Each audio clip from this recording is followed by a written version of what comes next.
Welcome to Alan Skorski Reports. I'm Alan Skorski. Last week, Islamists and jihadists sent a clear message to America and Jews around the world. In Virginia University, there was a shooting on March 12th. A former Army National Guardsman identified as Mohammed Baylor Jalla, previously a convicted of supporting ISIS, killed a lieutenant colonel and injured others in a classroom at Old Dominion University.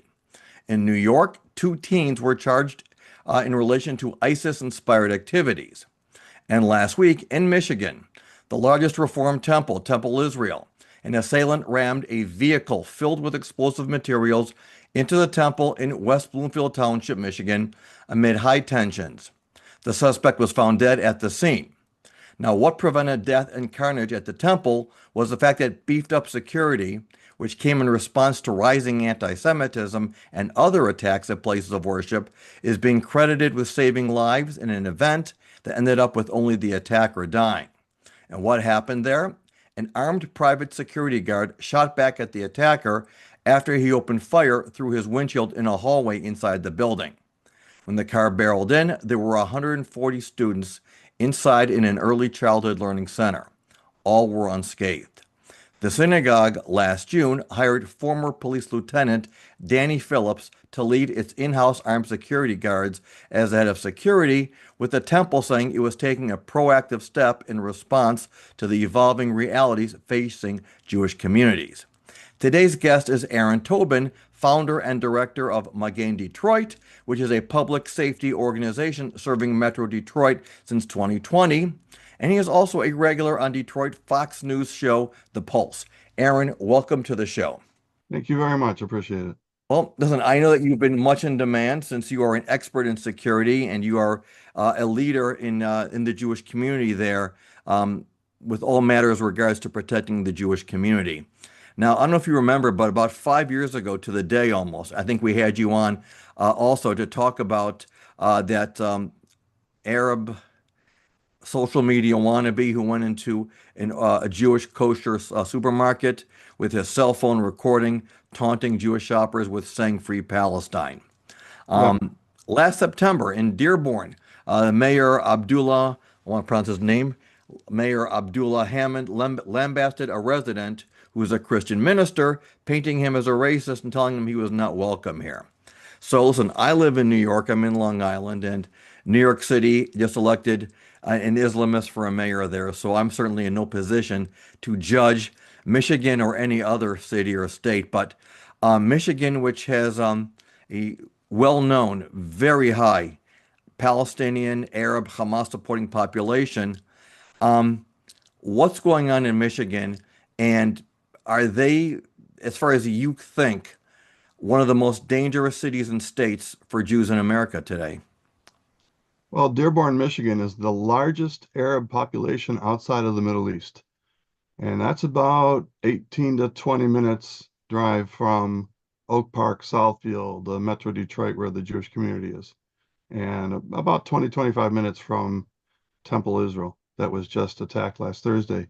And I have to start out by saying thank you to the Ribbono Shalom that these children were not killed. It was absolutely a miracle, miraculous that these kids all, even with the fire that broke out, even with the smoke, I think over 50 or 75 first responders had to be rushed to the hospital because of smoke inhalation. None of the kids were damaged or injured in any way. So we have to give thanks to God for that miraculous intervention. The Dearborn is a big problem. There's been people who have gone into meetings, women with hijabs on, and they recorded what the priest or their imams are saying, Yeah. the muftis are saying, and it is repulsive. They are openly calling for death to Christians, death to America, death to Jews, death to Israel. They are actively saying, go out and kill Jews. This is in Dearborn, Michigan. They take the Arabic sermon, or the thing that's getting these people really riled up, the talks, the sermons, the prayers, and they translate it, and people that hear it are just shocked and mortified. If I ever hear the term Islamophobia again, there is no such thing as Islamophobia. This is not a phobia. This is a clear and present danger. the Islamophobia means an unrealistic unrealistic fear of something, Right. unusual fear or unverified. This is a verified threat, as last Thursday has shown us in two places on the same day. These radical Muslims, Islamists are a threat to America. They're a threat to the Jewish community. Their way of life, this belief in Islam is antithetical to our Constitution and our way of life. They're not compatible. Right, so what's interesting is I watched some of the press conferences last week.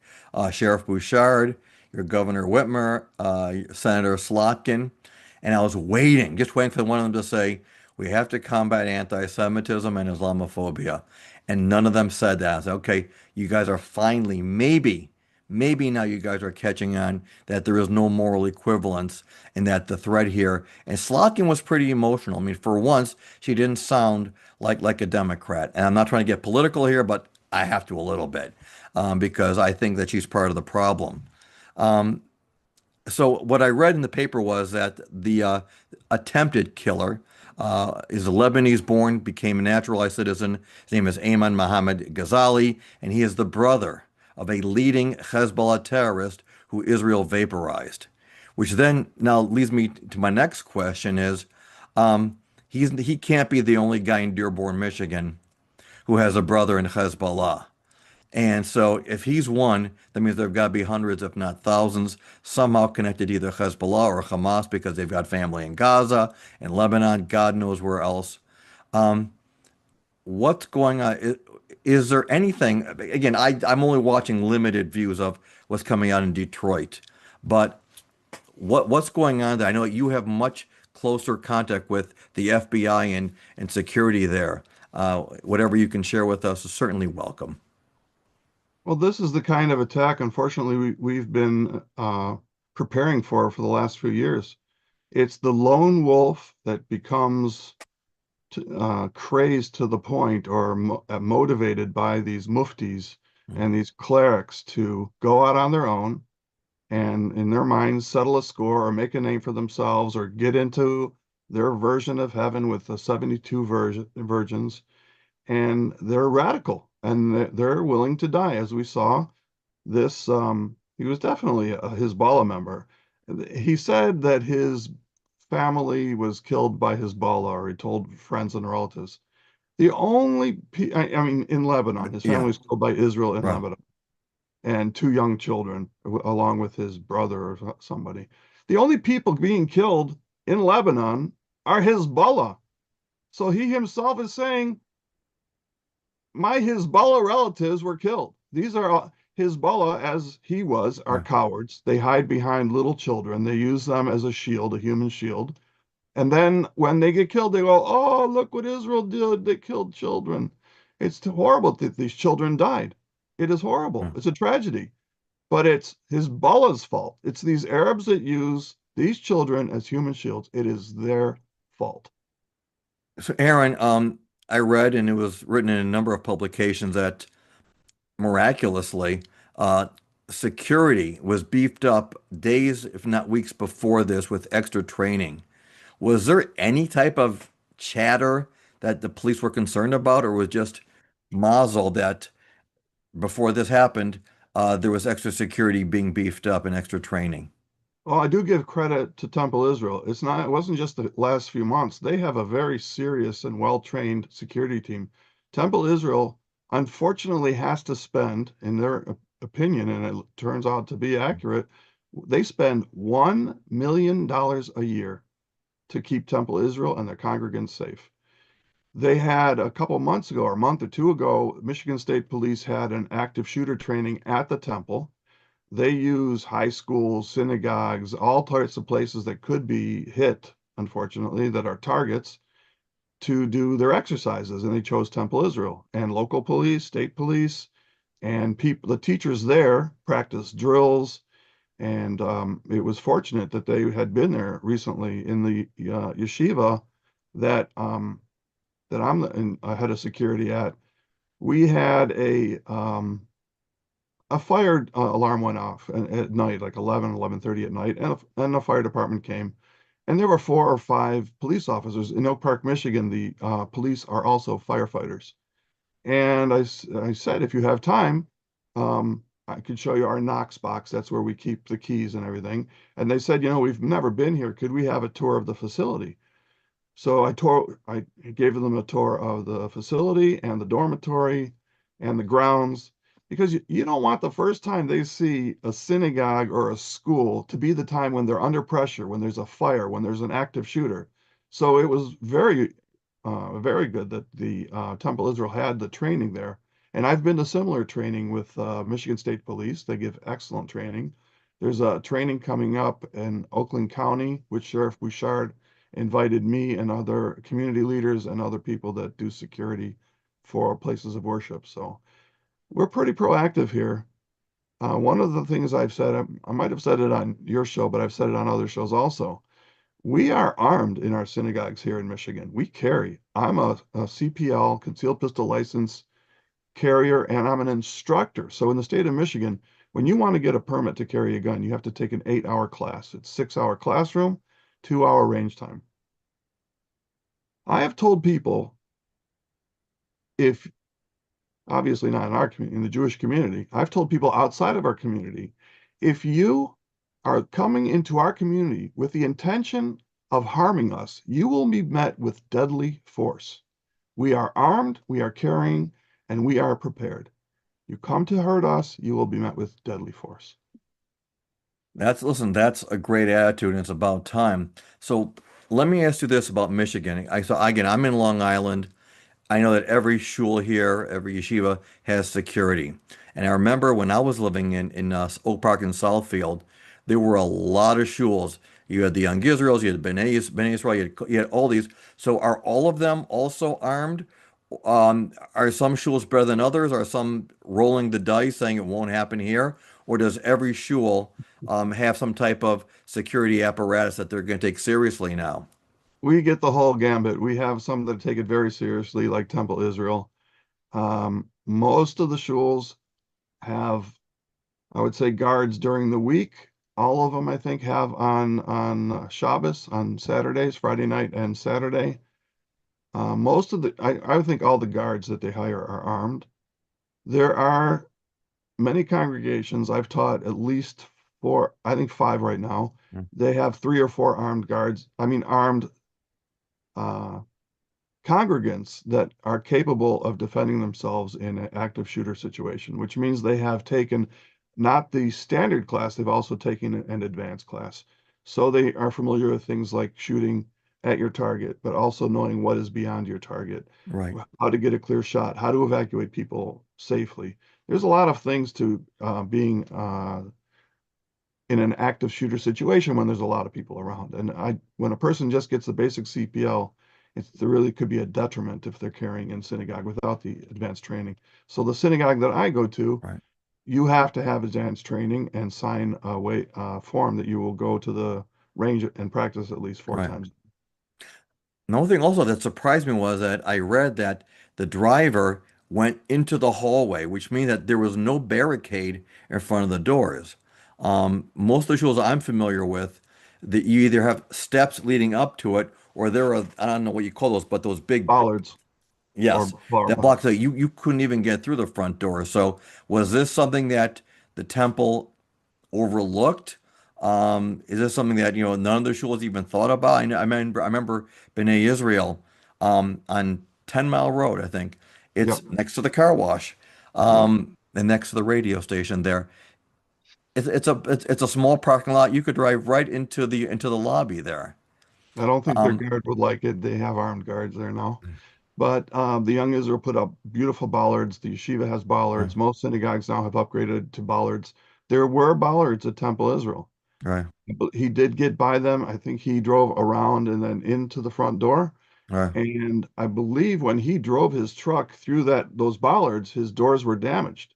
And then when Mm, he got into the hallway, they were right, damaged even more to the point where he couldn't open them. He was trapped right, in his pickup truck. And he knew all the explosives were in the back. He bought like $2,500 worth of explosives.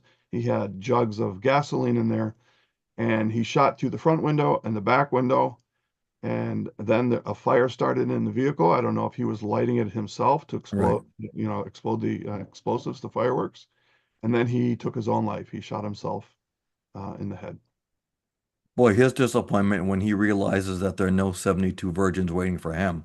He could have Um, saved everybody a lot of trouble and aggravation. He should just do that a couple hours earlier in the parking lot. That right. is a failure, in my opinion, but we don't know all the details yet. He sat out in that parking lot for over 2 hours.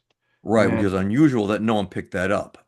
right, because when I'm on duty, one of the things we have a big screen in front of me with Right. all the video cameras, and we have the whole perimeter of the school that I'm at.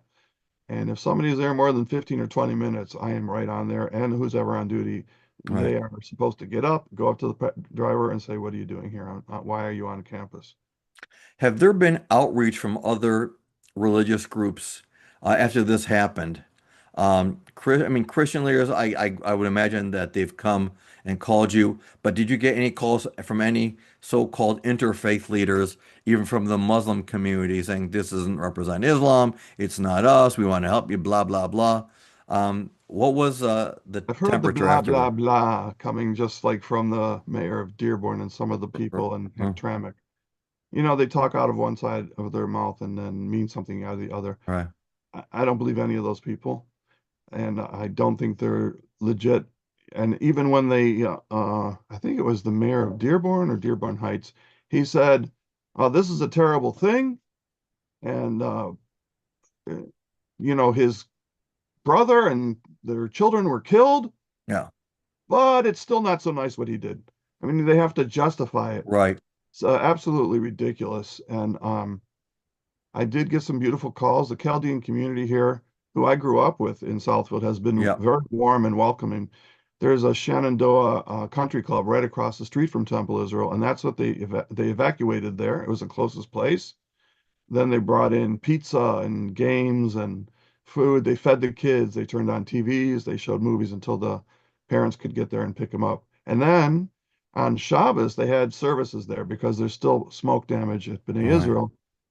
I mean, at Temple Israel. So they right, had their Sabbath services at the Shenandoah Country Club across the street. mm, The Chaldean community has been very close to the Jewish community for years. right, I remember I was that. at Costco today, and a lady stopped me because I'm wearing my yarmulke, Right, and she was talking about how we are so close to the Iranians are so close to the Jewish people, and we have been for thousands of years.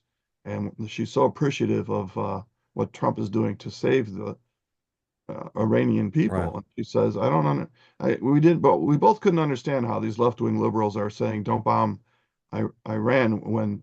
She said over 37,000 right, innocent protesters were slaughtered in the streets or right, taken back to jail and tortured. She was right. heartbroken. She had cousins there.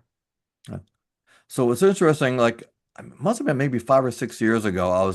Again, Long Island, Nassau County has been very, so far, good to the Jews. Our county executive is Bruce Blakeman. He's very close to the president. And of course, he's very close to the Jewish community. But years ago, I was talking to the cops and I said, the time is going to come when you're going to be overwhelmed. Like right now, you went to the police academy to become a law enforcement because you expect to serve and protect. But that war in the Middle East, it's going to spill over here, and you're going to be hit with things you never expected. In Michigan, who do you guys have? Again, I don't know Bouchard very much, other than I read some clips about him here and there. But do you guys have any strong relationships with the people that you need to be um, close to?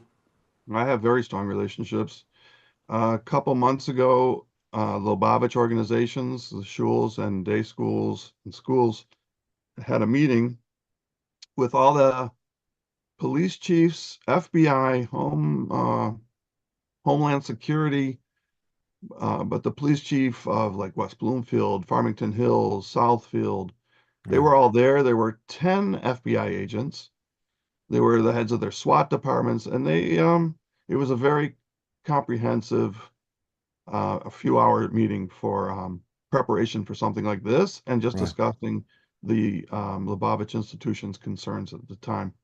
So I had met all these 10 FBI agents. right. So, And they give me their cards. They're very respectful of what I'm doing because I'm the only volunteer Jewish community security that there is. That we have about 30 members right now, and we patrol synagogues. I mean, I got a call from one of a close friend. He goes, "Why aren't you at the temple?"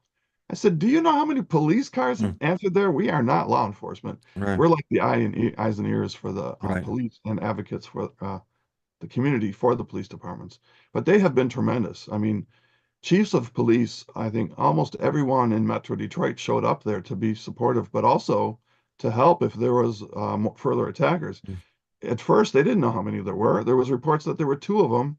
They thought one jumped out of the car, and they were searching the woods for him. It turned out there was only one attacker, thank God. right. But local police enforcement, there were hundreds and hundreds of cars that responded to Temple Israel. You couldn't even get close. I know Fox 2, Charlie Langton, the reporter, he got within a mile and a half, and with the cameras and Right. everything, he had to walk a mile and a half just to get close to the synagogue. See, I remember years ago in again in my shul here, we had a meeting also with local law enforcement, and I asked them, okay, so here in Long Island, we're okay, we're safe-ish, but look what's happening in Manhattan with all of those, in Times Square when you have all those rallies, Death to America, Death to Israel, and chanting in support of, Islam and stuff like that. And he said to me, the NYPD has a liaison with Israel, with Mhm. Israel Secret Service. How far does the Jewish community security in Detroit? How far out does it extend as far as who they're working with beyond what is visible to the naked eye? I'm not telling you that. Okay, you don't have to. It means I hit something. All right, No, well, score. I deal a lot with Gary Sikorsky. He is the head of security for the Jewish Federation in Metro Detroit. Right, And he is fantastic. He's an ex-police officer, and he coordinates all of the official security apparatus for the Jewish right, Federation in Metro Detroit. I've been very cooperative with him. He's great. He's great support to Magen Detroit when he needs a few people for different events. Like we had a bike for the living, right. where we leave Ferndale, Michigan, and we drive down to Belle Isle and back on their bicycles. So you can imagine they need a lot of people along the route. So we help with that. And there was a group of Hasidim came, like 1,000 guests for Right. Shabbos, and we help with that. Whenever we can, we help the Federation. We do some patrols at night for the Federation, but they're always there for us, especially Gary Sikorsky. He's been terrific. But also Director Cooper, who's the police chief, but he's the director of public safety. He's fire and police. Southfield, West Bloomfield, they've all been exceedingly helpful. And when I need something, thankfully I can get them on the phone very quickly. So let me show. Well, I think we've got a few minutes left. Um, this obviously was, all over the news, big attack. I was driving in my car. I turned on Sirius XM and I heard what was going on. On the smaller scale, when people walk to shul on Shabbos, are they looking over their shoulder? Are their cars stopping and yelling slurs at the Jewish community? Do Jews generally feel safe, or is the fear mounting, or even walking to shul, they've got to look over their shoulders, or every car that drives by is a potential harasser or anti-Semite who they have to be afraid of? I'll tell you, this last Shabbos, there were police cars everywhere. They called in people that were off duty. Hmm, They had cars in parking lots, officers in parking lots. hmm. They had people patrolling up and down the street. So last Shabbos was not a problem. Right, But even though some people wanted to stay home, but I told them this is that guy's dead. right, Other lone wolf attackers are really what we're thinking about. Detroit, I would say, is a lot safer in ways than New York, and because when a guy's driving down the street and he wants to stop and pick a fight with a Jew, he doesn't know if he's carrying a gun or not. right. And if he picks the wrong Jew, he's not going home that night. But there's been incidents where people have been yelled at. One guy had his hat knocked off his Right. head. Incidents like that. But again, you know, That I happens think in New York all the time. On the yeah, but subways in Crown Heights, not you so hear about much. it all the It time. might happen in Detroit, but it's a different atmosphere when you aren't sure if a guy's got a gun or not. In New York, they 99% chance the guy doesn't have a gun. Right. We are intending to do some basic Krav Maga classes for the community at no expense because I've seen the videos in New York where a guy comes up and smacks them, and the Yeah. Orthodox people just stand like this. And there's some Yeah. basic blocks and Yep. things that every Jew should know. But I'm also going to be doing a free concealed pistol class, pistol license class that we have sponsors willing to pay for. So we're going to have pretty large classes here so people can get their permits to carry their guns. But again, if you're carrying in a synagogue, don't carry with just the basic knowledge. You really need to get some tactical classes and know what you're doing. And it should be part of a complete security plan for your Mm. synagogue. What's it like for Jewish students at Wayne State and U of M? That and Michigan State is more difficult for them because they cannot carry a gun on campus. Right.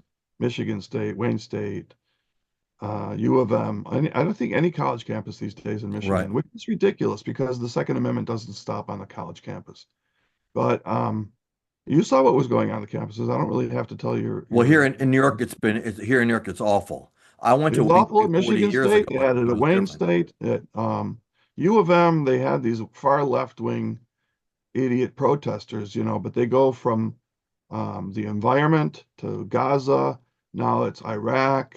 It was Iran. Yeah. Russia and Ukraine. They just get a different sign every week. So right now Right. they're in the Iran war. The Gaza stuff has stopped for now. They found a new topic. Good. Okay. Aaron Tobin, I want to thank you so much. Just in closing remarks, um, has anything that's happened lately surprised you, or were you just like counting down when you knew it was going to happen? Or has this escalated to a point where like even you're surprised that's gotten this far?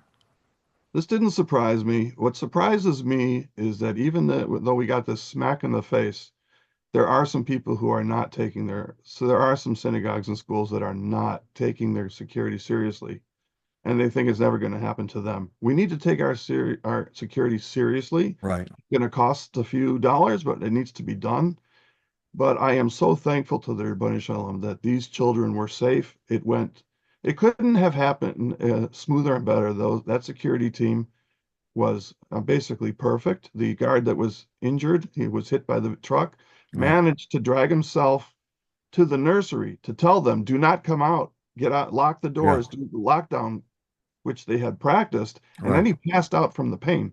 Right. So this is a true hero. And Right. we are very lucky. We need to thank the Rebbeinu Shalom. But on the other hand, just like David HaMelech, he went to war, but he also learned and davened, and he Right. had people davening. So we have to gird our loins, grab our swords, and prepare for the worst, even though we want the best.